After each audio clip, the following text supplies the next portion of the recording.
Well, good morning, everybody, and thank you, Mr. Bagley, for coming in. We are now going to start conducting our interview with Veterans in Politics International for State Assembly District Number 21. We want to thank David Bagley very much for coming in this morning and answering our questions. I know Mr. Bagley. I've been on that side of the table, so this isn't always the funnest thing to do. It can be very stressful, but we appreciate you very much. Thanks for having me. What I'd like to do right now is just start off by, can you give the viewers and listeners just background about yourself, like where you come from, and why specifically are you seeking to be a state assemblyman in District Number 21? Sure, absolutely. So thank you so much for having me this morning, gentlemen. So I am originally from North Carolina, and I grew up, let's just say, in poorer conditions than most. Like many families here in Nevada, we found ourselves to be homeless in 2006. I was fortunate to be able to access public opportunities that were available to me through the high school to get myself to college. Once in college, I was able to receive 4 degrees in a variety of fields. I believe in being a well-rounded individual, and that stems in all aspects of life, especially within your education, because education then fields on into your experiences. But it was my first experience when I was able to go to the Republic of Georgia in 2012 after their brief war with Russia that I had my first taste of working on public policy. I initially went there just as a school teacher to work with local teachers and students within the western region of the country, Goria, but I ended up leaving there named an honorary ambassador by their government from the Ministry of Education and Science for my work on public policy issues in education, and then the work to support the implementation of those policies to move the Georgian nation away from a Russian style of education to more Western that invoked critical and analytical thought and free thinking. And my work and the work of others is still in play today. It helped further American ventures and American interests and further solidity that fight that is still ongoing with Russia, right? So with that, I began to switch gears. I initially went to medical school, but then dropped out for a life in politics. I've been working in politics on the back end for 10 years, helping candidates get elected from city council all the way up to the president. I last worked with Secretary Julian Castro. I was the state director for Marianne Williamson initially early on in the early months of the campaign cycle in 2019. This is my home, and you ask me why do I seek AD 21? I believe that I need to work where I eat. I live here, it's time for me to work here. I've been working here, I've been working in the background on issues and helping Nevadans locally and individually, and now it's time for me to step up those efforts, and I'm looking to work for you. Well, thank you very much, Mr. Bagley. The first, there's a couple things that I want the viewers and listeners to know. That first impressions, my mom was huge on first impressions, right? So there's a couple first impressions I have of you, and both are positive. Number one, you're the first candidate that we've had on this endorsement panel that's worn a name badge. Okay. I scrambled for it this morning. And you're the second one now that is actually not shied away from calling himself a politician. And the reason why I bring that up is because I always find it ironic, especially in this day and age, that everybody seems to go, oh, well, I'm not a politician. I'm not a typical politician. Well, you're running for political office. That makes you a politician. Right. So I just want to commend you for stating that publicly right off the bat. Now to get to my first question. Campaign finance reform. Years ago, Russ Feingold and Senator Russ Feingold and Senator John McCain came together, and they came up with campaign finance reform. and it was to try to get money out of politics, which I thought was kind of laughable to begin with. But what ended up happening was all these political action committees started popping up, right? So my specific question to you is, how do you feel about a system that allows individuals or corporations to give as much money as they want to any politician they want, as long as it's fully disclosed?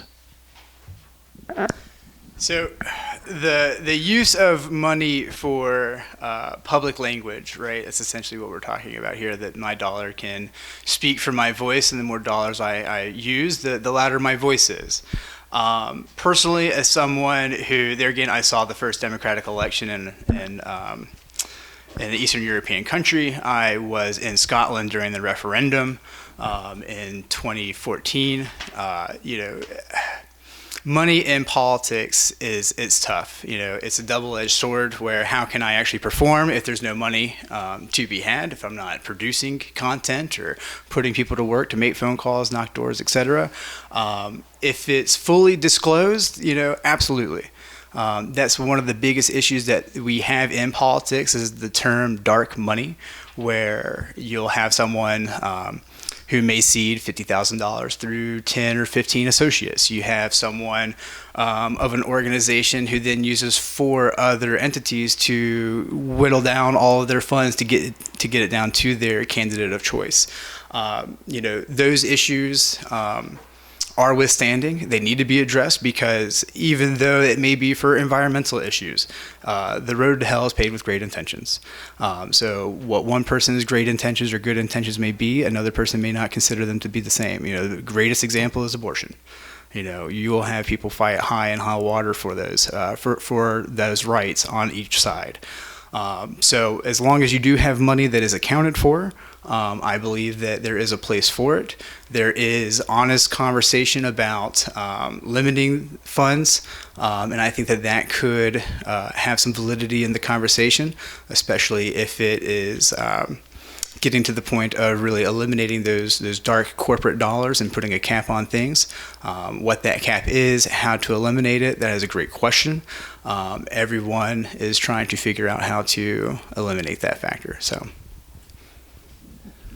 All right, so I just have one follow-up question on it. It kind of gets into campaign finance a little bit, but I actually want to move on to party line votes. So I'm going to give you a specific example. We all know right after September 11th, that was a horrific time in our country's history, right?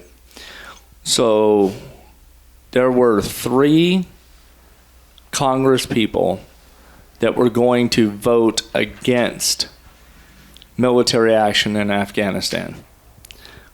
All 3 of which came from very liberal Democrat districts. Mm-hmm. They were going to vote no.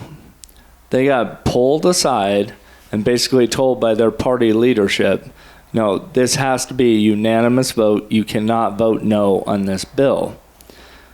Now, me personally, I was in favor of military action, but I understood where those Congress people were coming from, because they were actually trying to vote their conscience according to their constituents. Mm-hmm. So my specific question is, if a bill comes in front of you in the state assembly and your party does not specifically agree with your constituency, would you be willing to break away from your Democrat leadership or Republican leadership in order to vote the conscience of your constituents rather than what party leadership wants you to do? Absolutely. That is why the Democratic caucus initially did not endorse the current incumbent in 2016 when he first ran. And that is one of the reasons why they decided not to endorse me in this election, is because they know that come push to shove, I know that they're not fighting hard enough for the people in Nevada currently. They put up a good talk. They campaign well. I was part of that campaign in 2018 on the private side that pushed some great initiatives that unfortunately never came to fruition, and I was unable to hold them accountable. And so that is one of the reasons why, again, I'm moving from the back side of politics to the front side of politics, and you guys now see my face and name, and I'm here to work for you. So absolutely, if, perfect example, education. We had, top-down Democrats. We preached and praised that we were going to do something on education.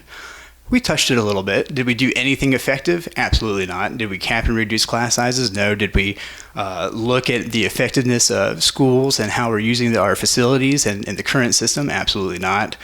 Did we change the outdated school funding formula? A little bit. Is it still antiquated? Absolutely.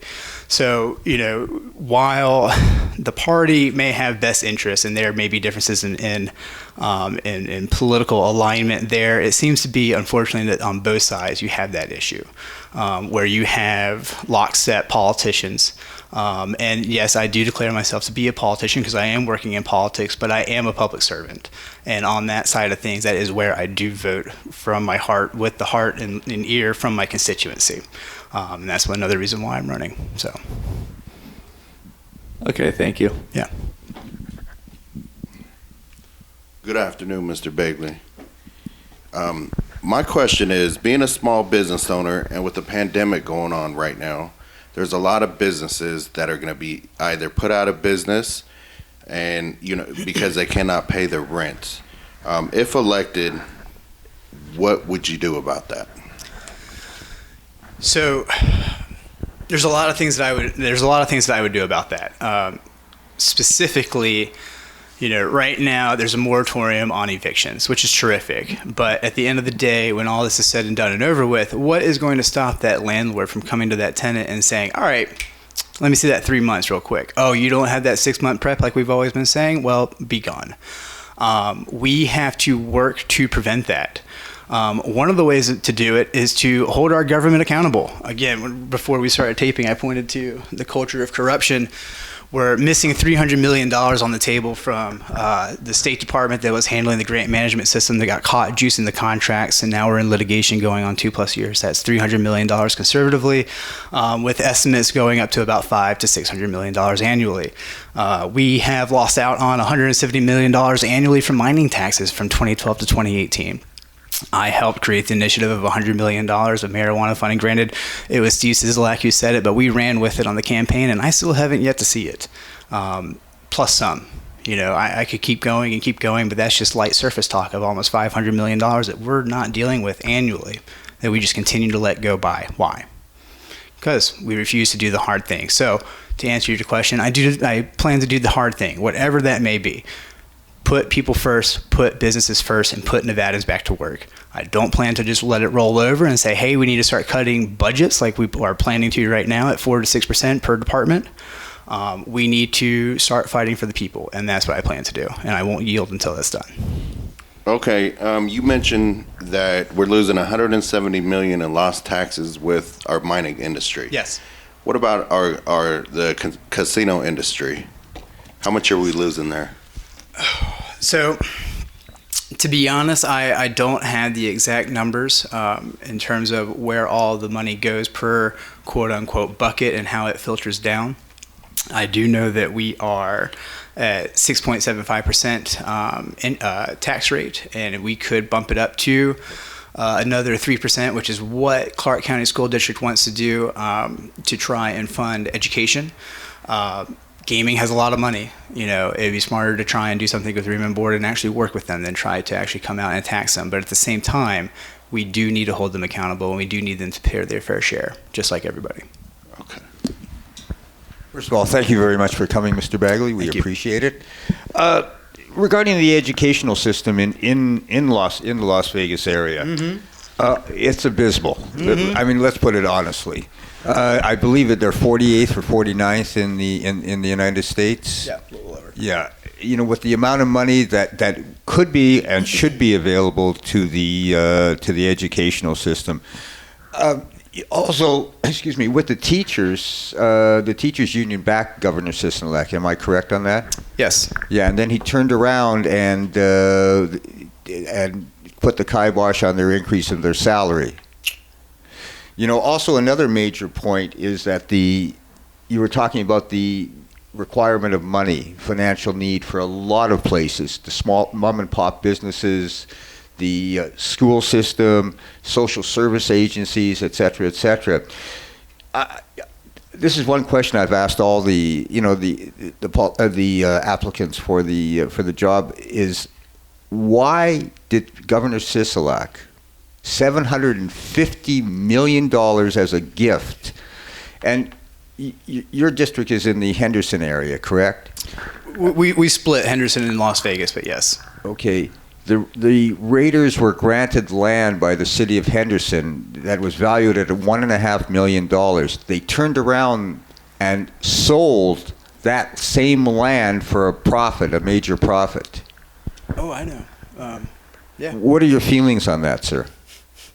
The Raiders? No, just on what I've said, with the amount of the volume of money that was given to this team that's not going to give anything back. So I'm glad that this is probably the first time that this is going to be recorded on camera, because I do say this often. You know, I'm a big football fan. We have elected a Clark County commissioner to governor, the man who essentially brought the Raiders to Las Vegas, right? Like, you know, terrific. That's great.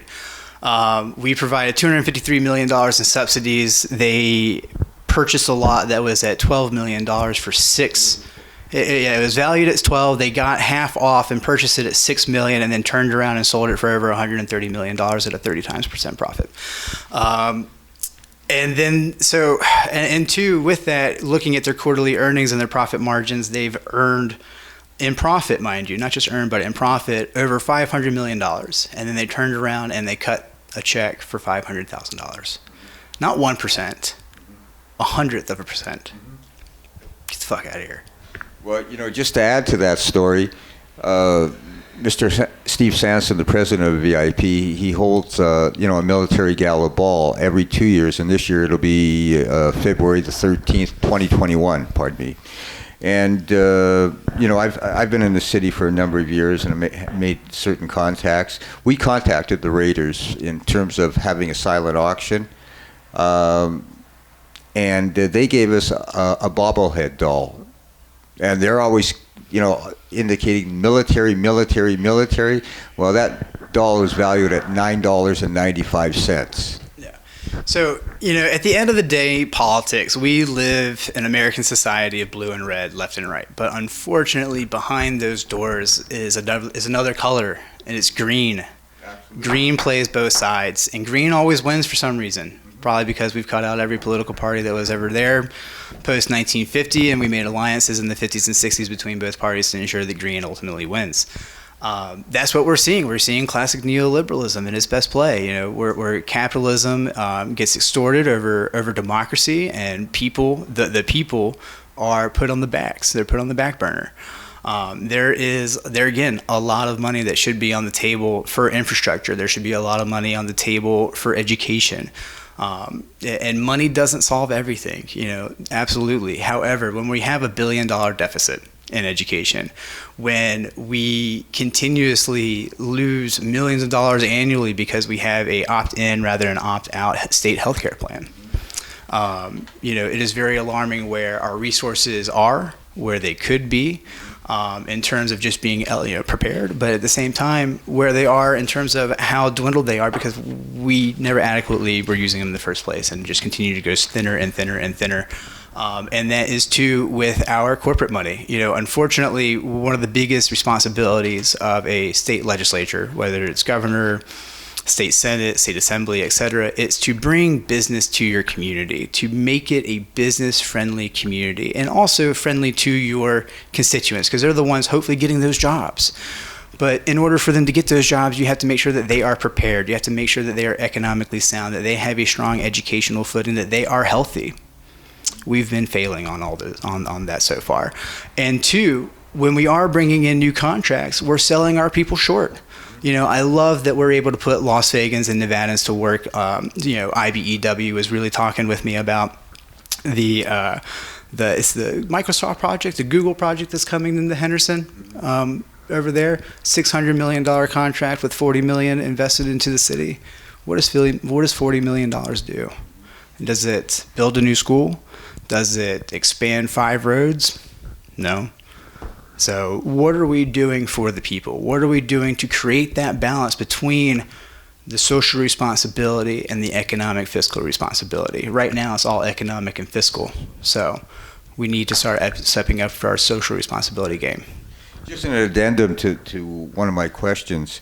You've been the power behind the politicians, and all of a sudden you stepped up now and you want to be the face of the politicians. Me? Yes. So I'm sorry, repeat that one more time. So the question is, or the statement that I'm making is, for a number of years, as we've been told that by you, that you were always behind in the back rooms. How old am I? Just how old am I? 30. 29. 29? 29. Really? I'm 30 this year, so that's why. There's your answer. I started at 18. Uh-huh. I have a beard because it makes me look older. Uh-huh. You know, let's get serious. So Yes. that's why. Okay. You know, like I said, I worked on 2 presidential campaigns, and in 19 and 18, I ran the Sizzlack Rose campaign and down ballots on the private side of the election. I won't mention for who. 17, 16, and 15, I ran ballot initiatives across the nation. I did one in 19 to raise the minimum wage, fight for minimum wage increase. You know, and there again too, that was a fight for 15, and we sold out for 12 over 4. Get out of here. So basically, you are the Democrat version of Karl Rove, is what you're telling us right now. I am a progressive. It does not mean that I am left. It's not mean that I am right. It means that I am looking to put our best foot forward, to be responsible, not only in terms of business, but in terms of our social life, in terms of our community, to make sure that we are cohesive in all aspects. So I do a lot of consulting work, and this is getting more into stuff that's not necessarily relative, but one of the things that I've been doing is working with the Republic of Guinea to help fix their wastewater management treatment and just the education there, and fixing their air quality by restoring and rehabilitating some of their mangrove forests within the Conakry Guinea Peninsula area, which is their capital. You know, these are things of which I never thought I would do. You know, you're talking to a kid who is homeless at 16. I didn't think I was going to go to college. You know, this is nothing of which I've set out and said, I want to do this. I'm here to further my law career, or et cetera. I'm doing this because people have asked me to. I'm doing this because I have a vast majority of experience. I've seen what can happen when people actually come together and do the work. And I'm here and I'm ready to do the work. And I'm here to try and pull people and ask you to come with me and work with me. So. No, and I didn't mean that by any disrespect at all. Actually, it's very eye-opening, because we've been trying for years with Veterans of Politics to try to get people more involved. So, like that's great. But now the niceties are over. I got to ask you. Absolutely. I got to ask you this tough question. So you're the 3rd Democrat that has stated in answering our questions, the first thing they say is tax the mining industry. And then second, then we ask about the casinos. And so basically, I'm just going to be blunt. Why do Democrats in the state of Nevada hate the mining industry so much? It's not hating the mining industry. It's they're easy to see because they have a 5% cap, and then after that 5% cap, we really don't see where the money goes. And since 2012, we have lost money. Where money usually, you know, if you're mining more, then generally the state is receiving more dollars. However, corporate lobbyists are doing a great job, and they haven't had to spend as much money in tax dollars here back into the state. I love our gaming and casino industry. We are, the capital of the world for it. They're tough to find. Where do they put their money, et cetera, et cetera. I can see it in terms of what's on paper, but sometimes what's on paper and what's on spec can be different. And that's not to say for everybody, but just for the general consensus, they are much larger and they're better. So. One more question for you. You're a bright guy, and when if you get elected as a new assemblyman, you'll get to introduce 5 bills. Okay. Well, you're sitting in front of a panel for Veterans of Politics.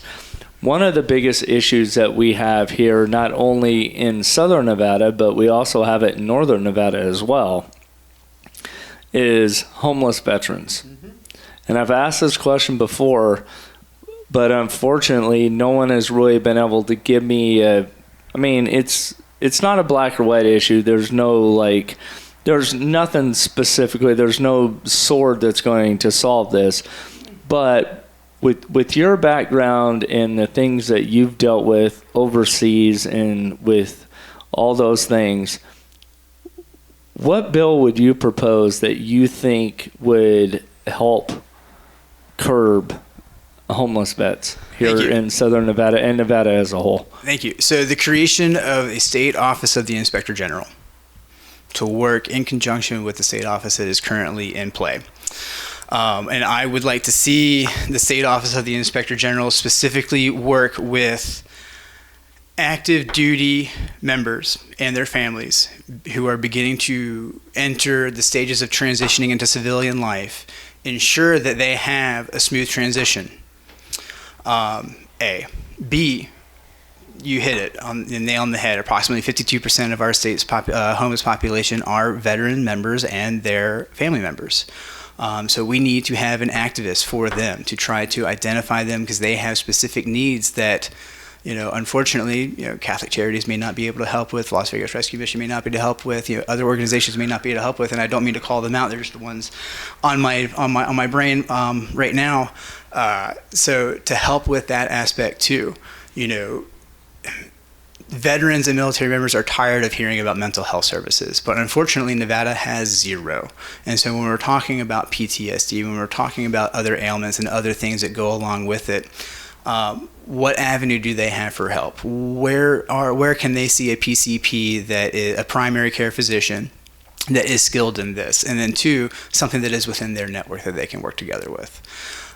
With that Office Inspector General, I hope to see that it really pushes the state healthcare plan, because then they can take off the table the diagram essentially of, you have the individual who tries to go to a doctor, then they have to figure it out through the insurance plus their VA medical plan, correct? So it's kind of, a lot of the attention is on you, the person who's trying to seek help, correct? Right? So with this office, potentially it would eliminate that, because they would then take the state control and let you just go to the doctor, go receive the help, let them deal with the bureaucratic nonsense of red tape and the VA and whatever the state benefits are trying to cover. Let them figure it out, because they have to figure it out anyways. And even by doing that, you're automatically cutting out red tape and bureaucratic nonsense. You're saving dollars, you're saving money. So there's a few things there. Two, we need to update our state affordable housing plan. It is from decades ago, almost a half century now. Times have changed. We need to update that. And additionally, within education, we have skilled military members who come back into civilian life, engineers, pilots, etc., who cannot find jobs within their fields of which they specialize in. Why? Well, I don't have the degree, I don't have the certification. Okay, why? That's on us. That's on us, the government, to fix that. That's me working with Board of Regents to ensure that there are programs available to them, online, in person, hybrid. That way they can then say, look, you've got 4 years of mechanical engineering experience. What are you trying to be? What are you trying to do? Let's put you in a program. Let's see what credits can transfer over in terms of layman education terms, and figure out that fast track for you to get a job. An adequate job, one that pays, and one that will keep you in a field that you want. Because I'll tell you, you can go and get a job, but if it's nothing that what you want to do, you're not going to stay there, and you're going to continue moving and continue working until you find that happiness. So rather than letting military members continue to fend for themselves, I believe that an Office of the Inspector General will advocate for them and fight for them on that front. And two, before I wrap up with your question, I know this is long-winded. Currently, right now, the only advocate for the military member and veteran is the criminal justice system. And you have to become a repeat offender, and you have to be identified within the court by a judge as a high-risk repeat offender. Once that happens, and that is after you have done offense after offense after offense after offense, You are then identified, you are then received help, and you are then going through a 1 to 2 year program to get back on your feet. There again, I'm a progressive. Progressive means getting out in front of the ball, not letting the ball roll over you 10 times over and then try and pick yourself back up and push the ball forward. It's time to step up on offense and stop playing defense. Okay, so we talked a little bit about healthcare. Do you believe in healthcare reform, and what do you think about Medicare for all? All right, so those are national policy questions. Medicare for all sounds great. There again, you're talking to somebody who went to medical school at the University of Glasgow in Scotland and was working and practicing in essentially a Medicare for all system. I saw what worked. I saw what didn't work. No, there are not lines. Yes, everyone can receive the same amount of treatment as the next person. Were there downfalls? Absolutely. But that is what's great about America, is that we continue to strive and we continue to build and try and make things better. So do I believe in a plan? Yes. Is it the one that is currently proposed? Not necessarily. Do I have ideas for it? Absolutely, and I could take up hours of your time. We could order a pizza and make that happen, but to keep it a bit shorter, healthcare policies of which I would like to change here, specifically, begin targeting pharmaceutical drugs. We have seen a huge rise in the cost of insulin. We have seen a huge rise in the cost of generic prescription drugs, of which nothing novel has changed about the drug since it came out. For instance, so insulin has not changed. However, the cost of it has gone up tenfold, if not more. Yet our friends across the border pay pennies on the dollar compared to us. Why? Well, our policies that are in place for it. Now, I just saw Illinois pass something. We saw Virginia pass something. Virginia capped co-pay insulin prices at $50 per person. Mandatory, flat out. I think that's a little high still. Illinois took the best stab at it in terms of what I would like to look at, and that is beginning to price your your major pharmaceutical drugs according to the scientific value that it provides to the medical community. So, for example, penicillin has been around forever. It shouldn't be $100. It should be $1. Insulin has been around forever. It shouldn't be $600 a dose. We shouldn't have individuals rationing their insulin. It should be manageable. It should be cost effective. The way that we've produced insulin hasn't changed. The genetic structure of the drug hasn't changed. So why is costs continuing to rise?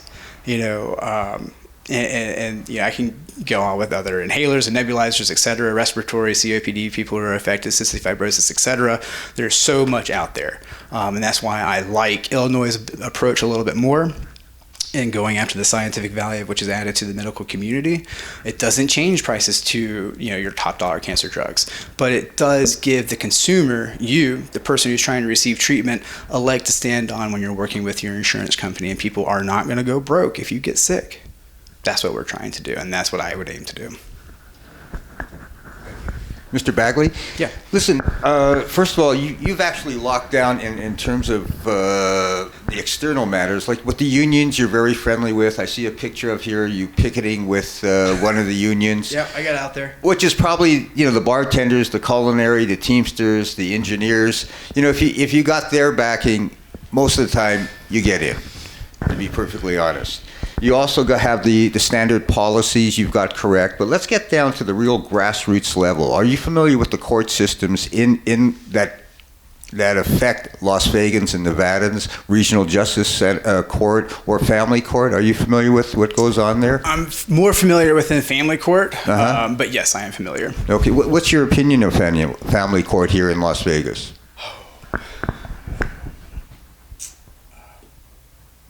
There are... It is a system. It has been working. Mm-hmm. There are those that abuse it. There are those that don't, and that is on both sides. Okay. There are elements that need to change,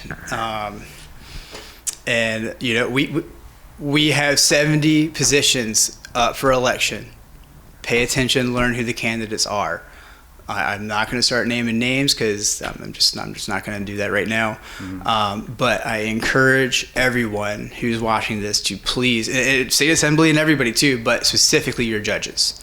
You have so many up for election, including your primary election. Mail-in ballots go out in the first week of May. They're due back June 9th. Please vote. It is going to be in your mail. Sorry.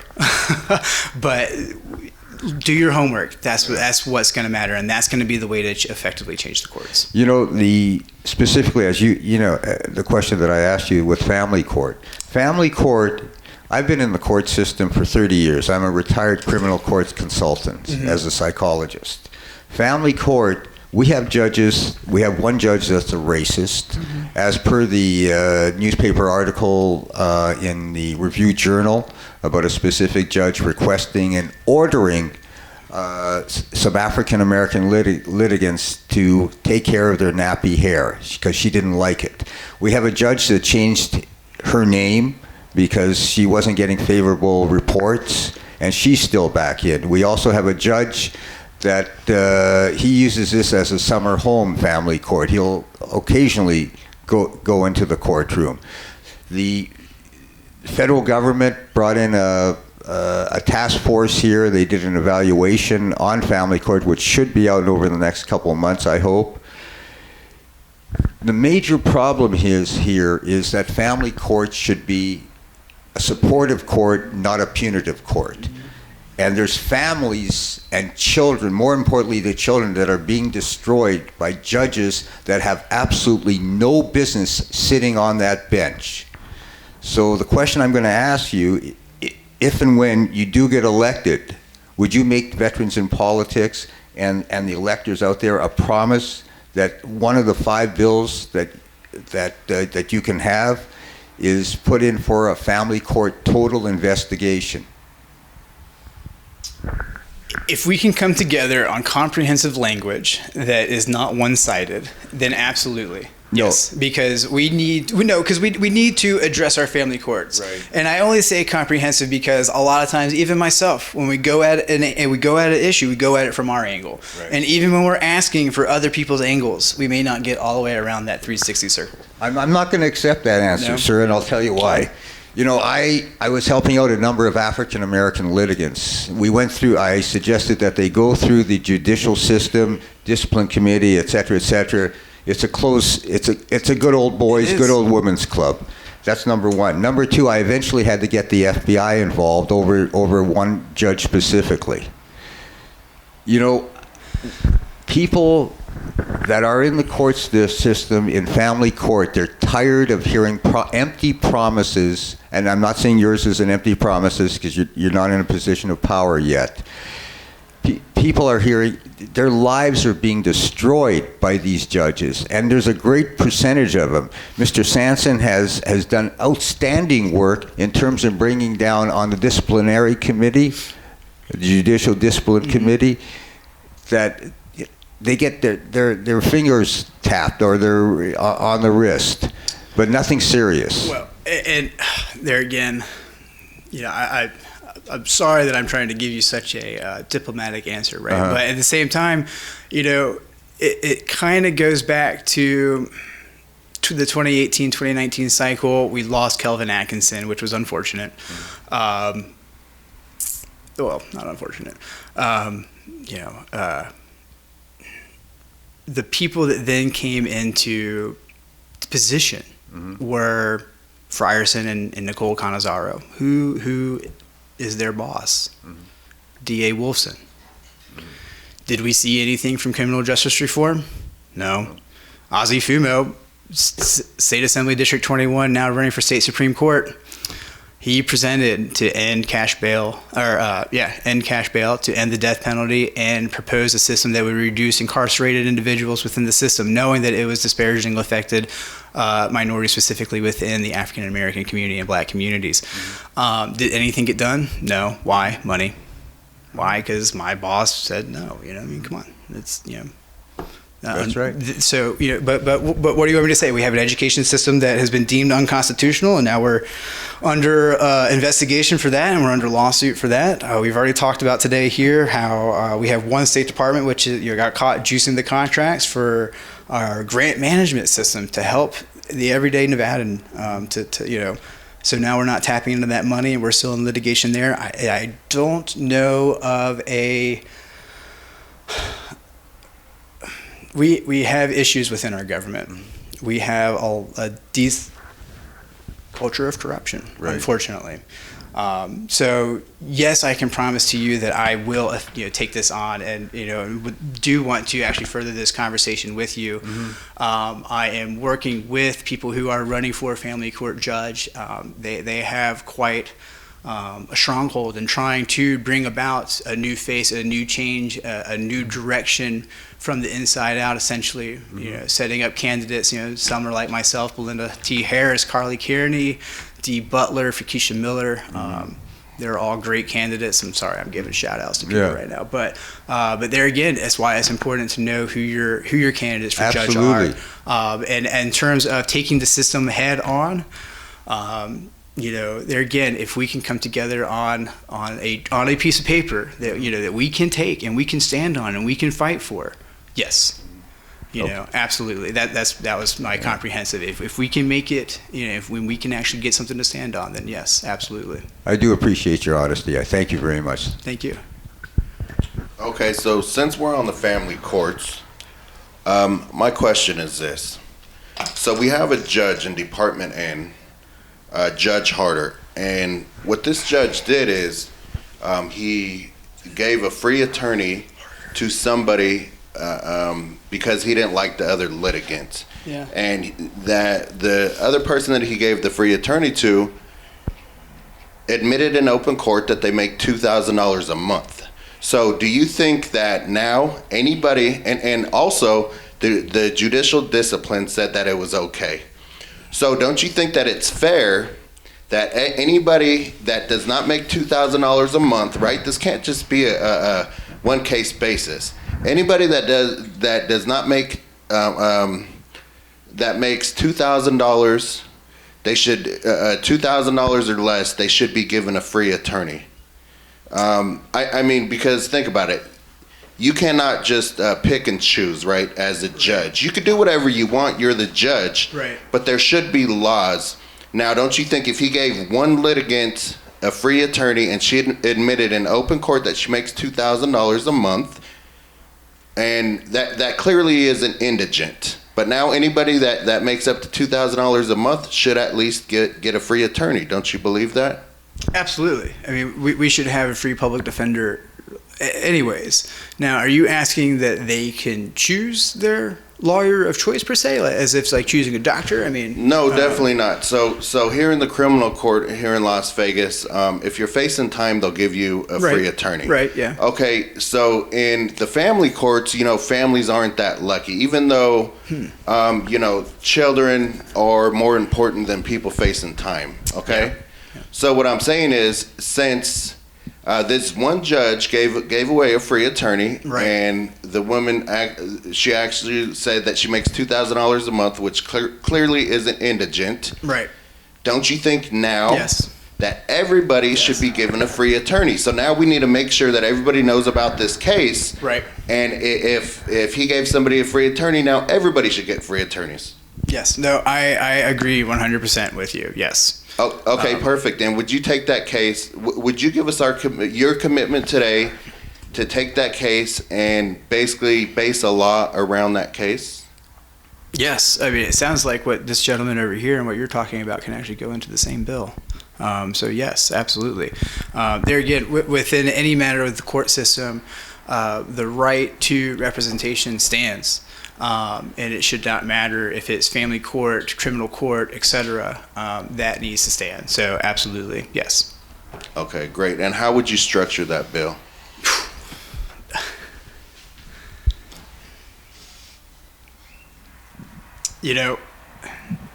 Gosh. Oh, come on. That's an easy one. There's so much that can go into that. I mean, in terms of, you got to find the funding for it and make sure that these people are getting paid, that we have the lawyers for it, et cetera, et cetera, et cetera. The reason why I'm so hesitant on it is because, I'm thinking about what Robert here was saying, Mr. Madoff. To structure it, it needs to be comprehensive. It needs to be complex, right? It needs to be ever circumferencing, hitting all rounds, all sides. So I would, there again, work with those who are more knowledgeable than me on this subject.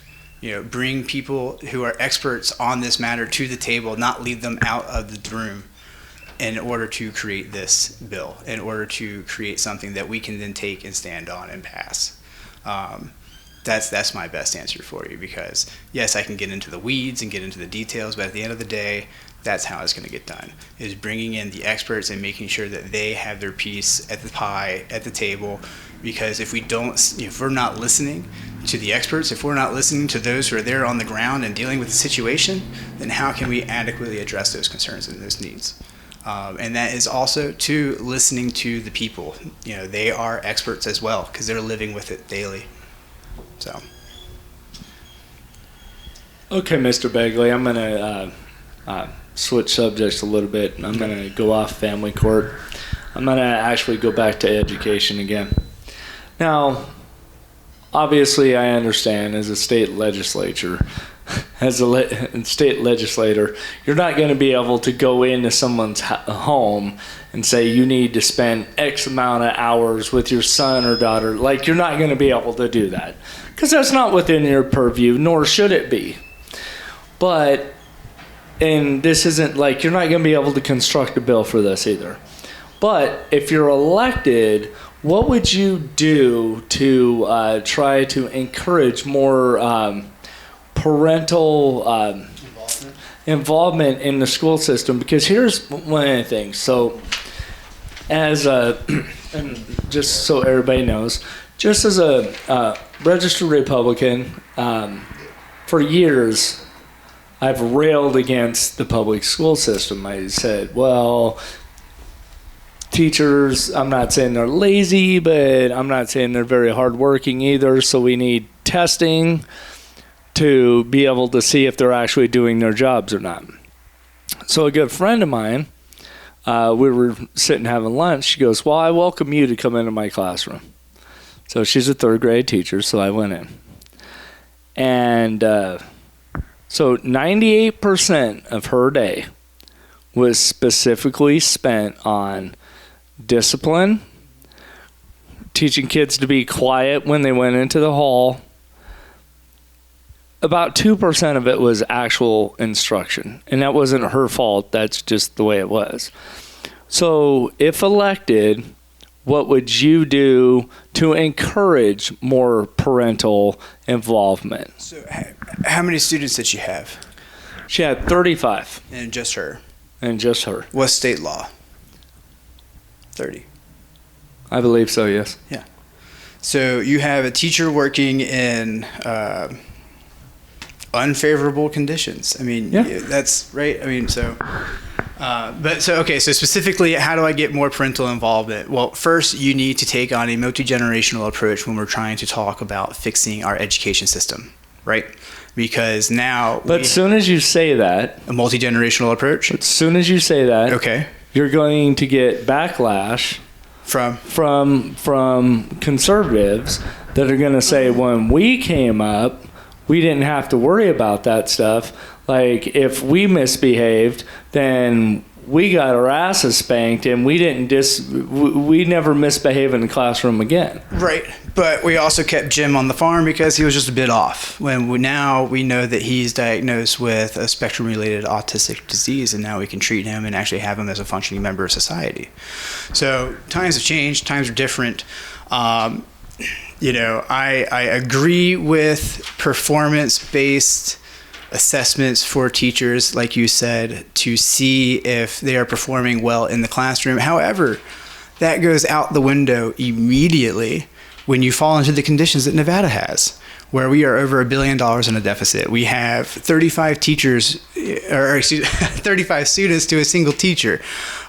We do not offer community support. We do not offer staff support, administrative support. We no longer encourage our teachers to continue their education in terms of getting further certifications, going to conferences, et cetera, things that we used to do. I like to try and say, back in my day, because I'm not 30, right? But back in my parents' day, the school was a fixture in the community.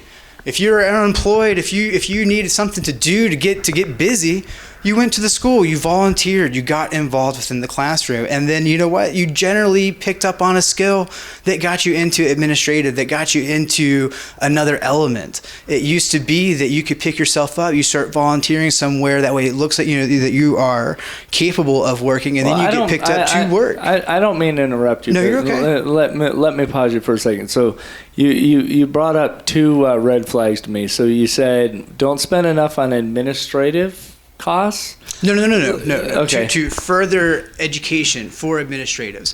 So a lot of teachers used to have the benefit of doing courses to continuously train, kind of like a doctor. Once you're a doctor, you're not done being a doctor. Every year you have exams. Every year, every month, you're doing more learning practices. So same thing. Yeah. Teaching changes. The pedagogy of teaching constantly changes. That's why we know that we now focus on critical and analytical thinking. That's why we're putting the arts back into STEM. Now it's STEAM.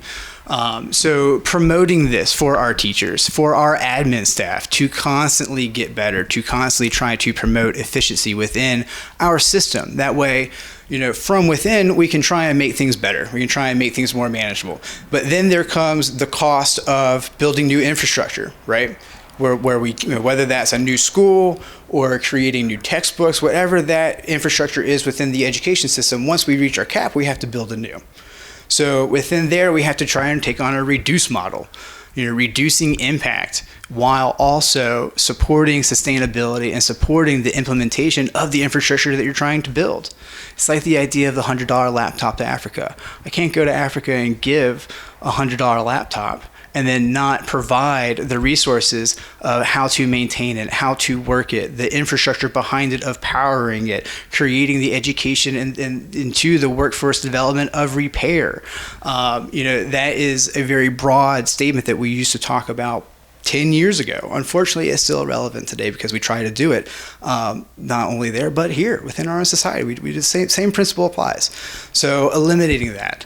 A multi-generational approach. Again, you're talking to someone who I went to a foreign country, walked in as a teacher, and then ended up working within the Ministry of Education and Science and also too on the United States Department of Education side.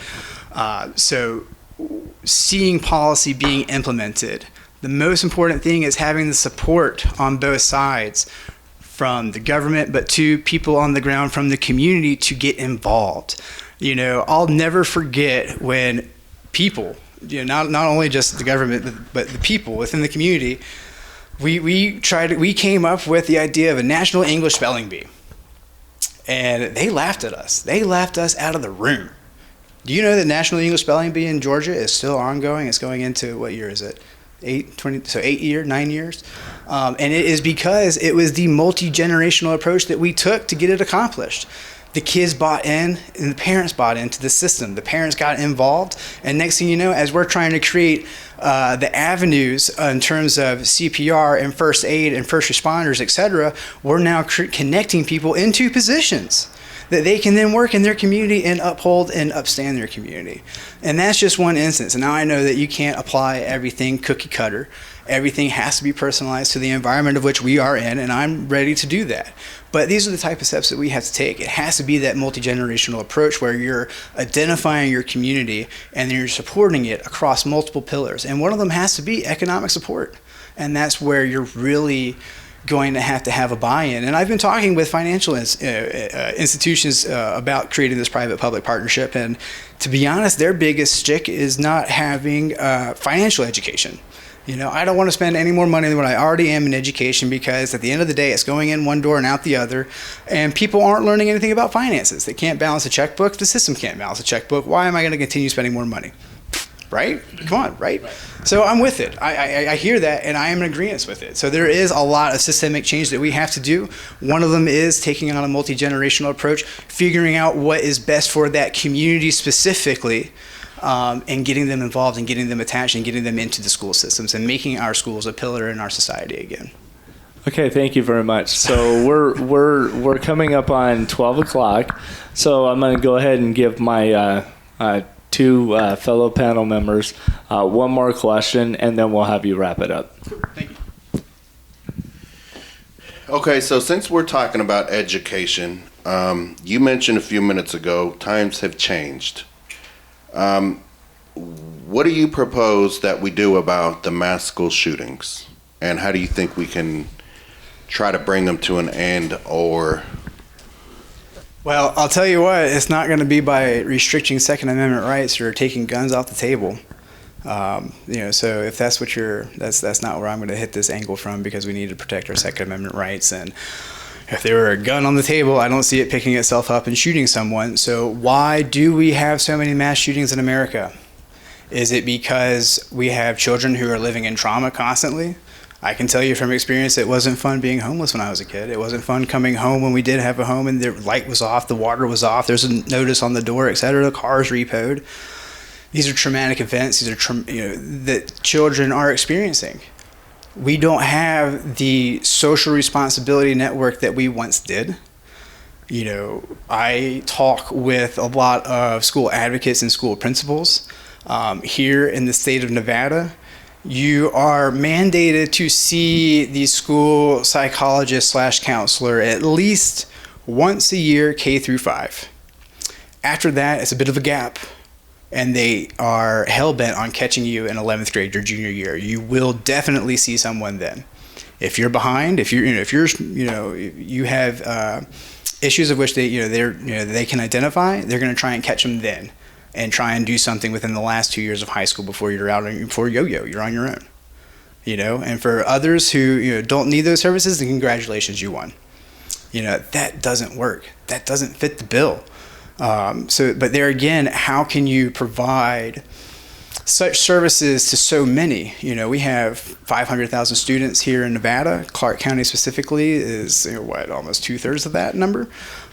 So there are systemic issues in terms of a lack of service accountability from the ground up and then the up down.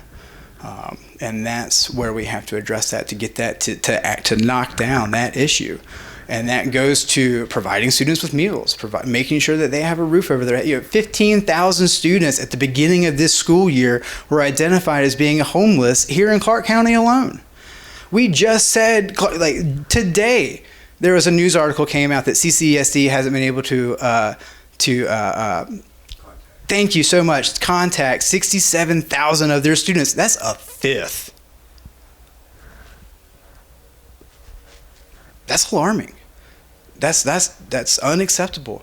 And it's not them per se. It's not the student per se. It's the entire network. It's the entire system. And we all want to sit here and play the blame game. NSEA says it's CCSD. CCSD says it's NSEA. And then both sides say something else. Well, guess what? We're all in the same pan together. We all need to be working together to try and figure out a complex, comprehensive solution that is cohesive to the spheres that are intertwined within this issue, and that is manageable over the next decade. Because to think that we have something that we can just put in place this year, get out of here. Yeah, no, definitely. And just real quick, since, teachers, they're already getting paid, okay? They might not be getting paid a lot, but, they're still adults, and they're still, I'm sure, trained, or I'm sure we could train teachers to carry weapons. What would you think about, personnel, maybe not teachers, okay? What about personnel in every single school, somebody that's trained to make sure that we have a weapon inside of schools, that way they can protect our children? A school safety officer. Now, who remembers this last shooting that was in Colorado where the school safety officer failed to act? Now, that is nothing against him, because at $15 an hour, I don't know if I'd be able to run back in either. As much as I am trained and have seen myself act in other situations too. Well, I wouldn't have to get paid $1 to run in there and act. Well, no, I understand that, and me neither. I mean, let's be. But at the end of the day, when you're talking about creating a position specifically for that, I'm hard pressed because not even creating a position for that. What I'm saying is there's numerous school employees that are already there and they are already getting paid. Of course, they're not going to get paid for shooting somebody or protecting somebody, but at the same time, you got to understand that we're putting these teachers in a predicament to where a lot of teachers care about their children, and at the same time, when a gunman runs in, there's nothing they could do to protect them but jump in front of them and die. Again, yes, I agree with you 100%. But as we were just talking, we have racist individuals on the bench. Now, I'm from rural North Carolina. I can only imagine one of my teachers having a gun. Are you kidding me? That just to do something because someone wasn't, fine, whatever it may be. I can't get behind that. However, I can 100% and emphatically get behind reducing and eliminating the reasons behind mass shooting occurrences. Ensuring that the avenues to employment are there, ensuring that health service avenues are there, post-secondary education is there, child care services from an early age is there.